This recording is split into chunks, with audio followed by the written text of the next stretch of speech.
पुरानी कहावत है, कहते हैं सब दिन होत न एक समान। कुछ ऐसा ही इस वक्त चल रहा है। ये जो देख रहे हैं यूके, ब्रिटेन, ये वो देश है जिसके राज में कभी सूरज नहीं डूबता था। इतना बड़ा इसका साम्राज्य था कि एक जगह अगर सूरज डूबता था तो दूसरी जगह सूरज उगता था। लेकिन आज इनकी कंपनियां बिक रही हैं और सबसे ज्यादा भारत इनकी कंपनियों को धड़ाधड़ खरीदे जा रहा है। जानेंगे यूके में क्या चल रहा है, भारतीय कंपनियां किस तरीके से घुस रही हैं। तो वहीं दूसरी तरफ चाइना में एक बड़ा प्रदर्शन हो रहा है और इस प्रदर्शन के चर्चे इंटरनेशनल मीडिया में खूब हो रहे हैं। आखिरकार चाइना में क्या हुआ है और चाइना की सोशल मीडिया में इस वक्त बवाल क्यों कट रहा है। जियोपॉलिटिक्स में बहुत कुछ चल रहा है। हमेशा की तरह CIS न्यूज नेटवर्क के इस एपिसोड में जानने को मिलेगा बहुत कुछ। आइए जानते हैं इन खबरों को विस्तार से। 77-78 साल हो गए। ब्रिटेन जो एक समय दुनिया पे राज करता था,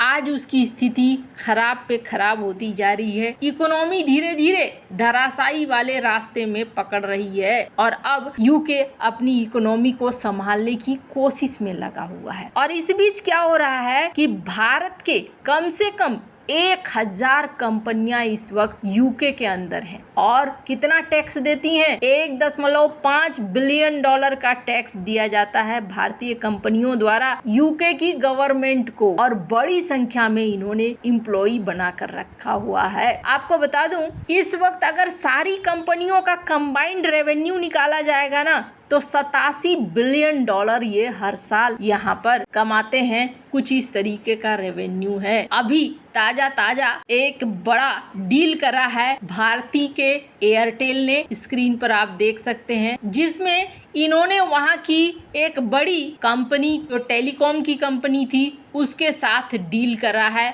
और उसमें बड़ी हिस्सेदारी खरीदी है। और इनकी हिस्सेदारी खरीदने के बाद से ही बहुत ज्यादा चर्चा हो रहा है कि क्या भारतीय कंपनियां टेक ओवर कर रही हैं यूके में। तो इसके पीछे एक बड़ी लिस्ट निकल कर आई है। सबसे पहले बात करें टाटा ग्रुप ने यहाँ पर यूके की luxury car maker Jaguar, land rover, Tata steel यहाँ के कई सारे प्लांट्स लगा चुकी है, कई सारे प्लांट्स को खरीद भी चुकी है और कम से कम £4 बिलियन का इन्होंने इन्वेस्टमेंट किया है यूके की इलेक्ट्रिक कार बैटरी फैक्ट्री में। रिलायंस इंडस्ट्री, इन्होंने भी British battery technology company Faradion limited में $135 मिलियन का निवेश कर आखिरकार इसे खरीद ही लिया है। न सिर्फ इतना, रिलायंस ब्रांड लिमिटेड, इन्होंने 100% स्टेक खरीद लिया 259 साल पुरानी ब्रिटेन की स्टोर चेन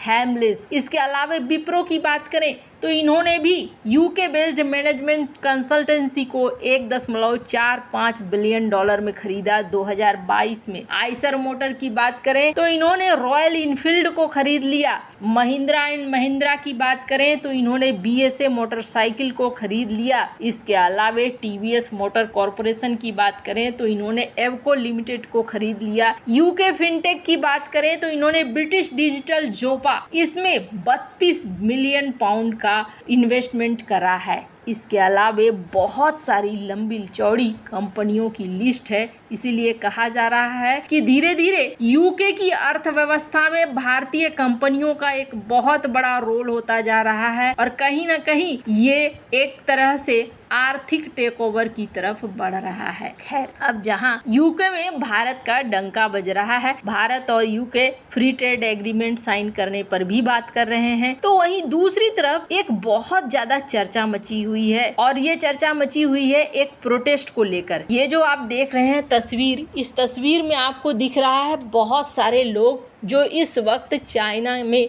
प्रोटेस्ट पर बैठे हुए हैं। ये पीली पीली टोपी पहने हुए हैं। साथ में चाइना के यहाँ पर पुलिस भी दिख रही है और चाइना की पुलिस यहाँ पर घेरे हुए है। आपको बता दूं, शी जिनपिंग से पहले जो भी रहे हों, कम्युनिस्ट शासक जो भी रहे हैं, ये इनके कान खड़े हो जाते हैं। जब भी प्रोटेस्ट की बात आती है ना, प्रोटेस्ट से ही इनको लगने लगता है कि कौन सी मुश्किल खड़ी हो गई है, ये कहीं बहुत बड़ा रूप न ले ले। और हाल ही में बांग्लादेश में जो हुआ है उस घटना के बाद तो और भी ज्यादा लगता है कि ये सब कुछ क्या हो रहा है, कहीं छोटी सी घटना बड़ा का रूप न ले ले। अब ये जो प्रोटेस्ट हो रहा है, ये प्रोटेस्ट कितना महत्वपूर्ण है इसका अंदाजा आप ऐसे लगाइए कि इसे बीबीसी ने भी कवर किया, कई सारे मीडिया हाउस इसे कवर कर रहे हैं और कवर करने के पीछे जो असली कारण है उस पर भी बात करेंगे। पर पहले घटना क्या हुई है जिसकी वजह से इतना बवाल मचा हुआ है। तो ये लड़का देख रहे हैं आप, ये लड़का जो जमीन पर घुटनों पर बैठा हुआ है और घुटनों पर बैठा हुआ ये किसी से रिक्वेस्ट कर रहा है, शायद इस शख्स से रिक्वेस्ट कर रहा हो। कहा जा रहा है कि ये एक डिलीवरी बॉय था जिसे अपना सामान पहुंचाना था जगह पे, क्योंकि चाइना में महामारी के समय से ही एक बहुत बड़ा रफ्तार पकड़ा है एक इंडस्ट्री ने, वो इंडस्ट्री है डिलीवरी मैन का। तो यहाँ पर ये लड़का सामान लेकर जा रहा था, ये डिलीवरी बॉय, और इसने किसी के बाड़ को तोड़ दिया शायद जल्दबाजी में, और उसके बाद उसे सिक्योरिटी गार्ड ने पकड़ लिया। सिक्योरिटी गार्ड ने उसे पकड़कर उससे जुर्माना वगैरह या बातचीत वगैरह करना शुरू किया। अब वो घुटनों पे आ गया, घुटनों पे आकर उसने रिक्वेस्ट करना शुरू कर दिया कि सर मुझे जाने दो, मुझे देर हो रही है। और ये रिक्वेस्ट जो करने का तरीका है ये बता रहा है कि ये जो इंडस्ट्री है डिलीवरी बॉयज की, ये इंडस्ट्री किस तरीके से कड़ी इंडस्ट्री है। दरअसल होता क्या है कि समय पर अगर सामान नहीं पहुंचा तो इनकी सैलरी में से बहुत सारी चीजें कट होनी शुरू हो जाती है, बहुत सारे पनिशमेंट लगने शुरू हो जाते हैं। तो इस वजह से ये घुटनों पे आ गया कि आप मुझे जो है जाने दीजिए ताकि मैं सही जगह पर पहुंचूं।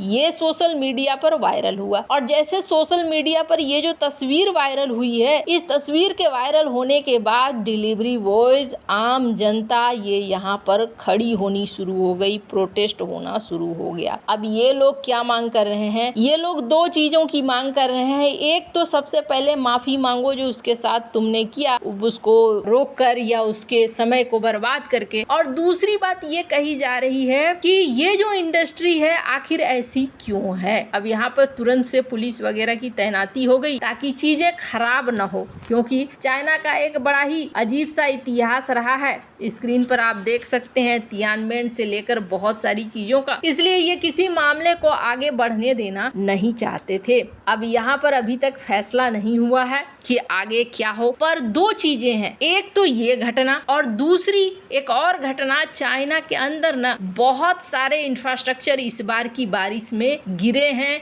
ब्रिज हैं जो टूट गए हैं, सड़कें हैं जो तबाह हुई हैं, और इस वजह से भी चाइना के सोशल मीडिया में एक हंगामा देखने को मिला है। और ये जो सोशल मीडिया के जरिए प्रदर्शन वगैरह बढ़ने शुरू हो गए हैं, इसने शी जिनपिंग के कान खड़े कर दिए हैं। इस पे भी सवाल उठ रहा है कि जो ब्रिज का निर्माण किया गया है, चीजों का निर्माण किया गया है, आखिरकार कैसे किया गया है, ये स्क्रूटनी का विषय होना चाहिए। और जो कंपनी है तोफू ड्रैग, उस पर भी एक्शन लेना चाहिए कि आखिरकार ब्रिज वगैरह का नुकसान क्यों हो रहा है। हालांकि इस बार की बारिश में भारत में भी कई जगह इस तरह के सीन देखने को मिले हैं, पर अब सोशल मीडिया में जहां चाइना में ये सारे बवाल खड़े हो रहे हैं, तो वहीं चाइना की सरकार भी एक्टिव हो रही है। वैसे आपको क्या लगता है इन सब मामले में, आपकी क्या राय है, कमेंट कर जरूर बताएं। जल्द मिलते हैं अगले वीडियो में नई खबर के साथ।